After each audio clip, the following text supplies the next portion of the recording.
जय माता दी दोस्तों, जय श्री हरि। स्वागत है आपका हमारे YouTube चैनल अभव्या वर्ल्ड में। आज की इस वीडियो में हम आपके लिए वट सावित्री व्रत की संपूर्ण व्रत कथा लेकर आए हैं।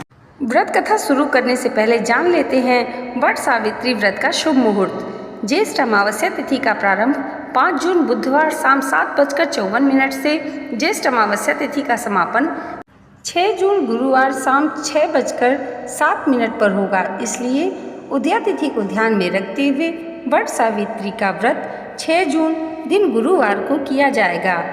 अब आइए भगवान का नाम लेते हुए वट सावित्री व्रत की कथा सुनते हैं। भद्र देश के एक राजा थे जिनका नाम अश्वपति था।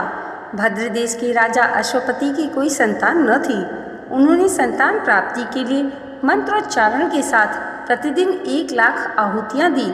18 वर्षों तक यह क्रम जारी रहा। इसके बाद सावित्री देवी ने प्रकट होकर वर दिया कि राजन, तुझे एक तेजस्वी कन्या पैदा होगी।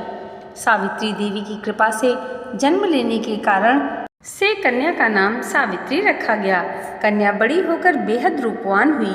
योग्य वर न मिलने के कारण सावित्री के पिता दुखी थे। उन्होंने कन्या को स्वयं वर तलाशने भेजा। सावित्री तपोवन में भटकने लगी।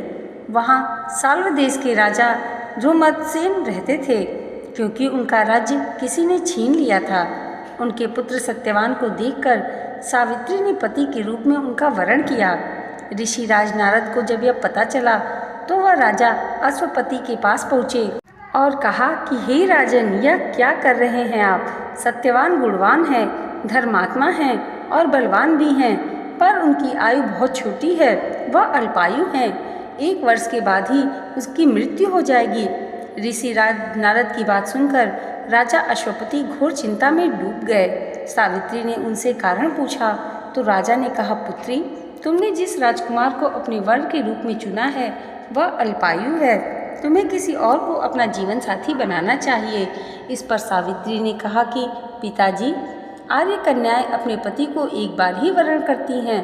राजा एक बार ही आज्ञा देता है और पंडित एक बार ही प्रतिज्ञा करते हैं और कन्यादान भी एक ही बार किया जाता है।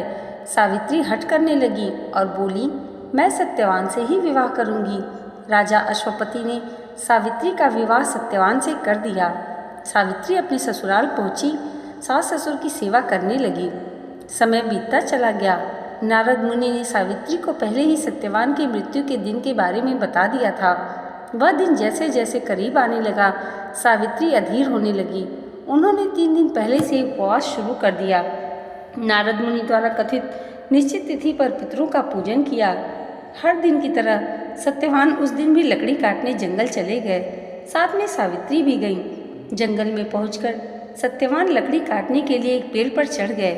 तभी उसके सिर में तेज दर्द होने लगा। दर्द से व्याकुल सत्यवान पेड़ से नीचे उतर गए। सावित्री अपना भविष्य समझ गई। सत्यवान के सिर को गोद में रखकर सावित्री सत्यवान का सिर सहलाने लगी। तभी यहाँ यमराज आते दिखे। यमराज अपने साथ सत्यवान को ले जाने लगे। सावित्री भी उनके पीछे पीछे चल रही थी। यमराज ने सावित्री को समझाने की कोशिश की कि यह विधि का विधान है, लेकिन सावित्री नहीं मानी। सावित्री की निष्ठा और पति परायणता को देखकर यमराज ने सावित्री से कहा, हे देवी, तुम धन्य हो, तो मुझसे कोई भी वर मांग सकती हो। सावित्री ने कहा कि मेरे सास ससुर वनवासी और अंधे हैं, उन्हें आप दिव्य ज्योति प्रदान करें। यमराज ने कहा, ऐसा ही होगा, जाओ, अब लौट जाओ। लेकिन सावित्री अपने पति सत्यवान के पीछे पीछे चलती रहीं। यमराज ने कहा, देवी, तुम वापस जाओ। सावित्री ने कहा, भगवान, मुझे अपने पति के पीछे पीछे चलने में कोई परेशानी नहीं है। पति के पीछे चलना मेरा कर्तव्य है। यह सुनकर उन्होंने फिर से उसे एक और वर मांगने के लिए कहा। सावित्री बोली, हमारे सास ससुर का राज्य छिन गया है, उसे पुनः वापस दिला दे। यमराज ने सावित्री को यह भी वरदान दे दिया और कहा, अब तुम लौट जाओ। लेकिन सावित्री पीछे पीछे चलती रहीं। यमराज ने सावित्री को तीसरा वरदान मांगने को कहा। इस पर सावित्री ने 100 संतानों और सौभाग्य का वरदान मांगा। यमराज ने इसका वरदान भी सावित्री को दे दिया।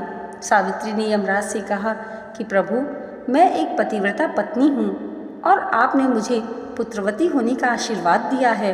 यह सुनकर यमराज को सत्यवान के प्राण छोड़ने पड़े। यमराज अंतर्ध्यान हो गए और सावित्री उसी वट वृक्ष के पास आ गई जहाँ उसके पति का मृत शरीर पड़ा था। सत्यवान जीवंत हो गए और दोनों खुशी खुशी अपने राज्य की ओर चल पड़े। दोनों जब घर पहुँचे तो देखा कि माता पिता को दिव्य ज्योति प्राप्त हो गई है। इस प्रकार सावित्री सत्यवान चिरकाल तक राज्य सुख भोगते रहे। अतः पतिव्रता सावित्री के अनुरूप ही प्रथम अपने सास ससुर का उचित पूजन करने के साथ ही अन्य विधियों को प्रारंभ करें। वट सावित्री व्रत करने और इस कथा को सुनने से उपवासक की वैवाहिक जीवन या जीवन साथी की आयु पर किसी प्रकार का कोई संकट आया भी हो तो वह टल जाता है। इति श्री वट सावित्री व्रत कथा। दोस्तों, आज की ये वीडियो आपको कैसी लगी हमें कमेंट करके ज़रूर बताइएगा और इसे लाइक और हमारे चैनल पर पहली बार आए हैं तो सब्सक्राइब करना मत भूलिएगा। आप सबको हमारी तरफ से वट सावित्री व्रत की हार्दिक शुभकामनाएं। मिलते हैं इसके अगली वीडियो में। तब तक के लिए जय माता दी, जय श्री हरि।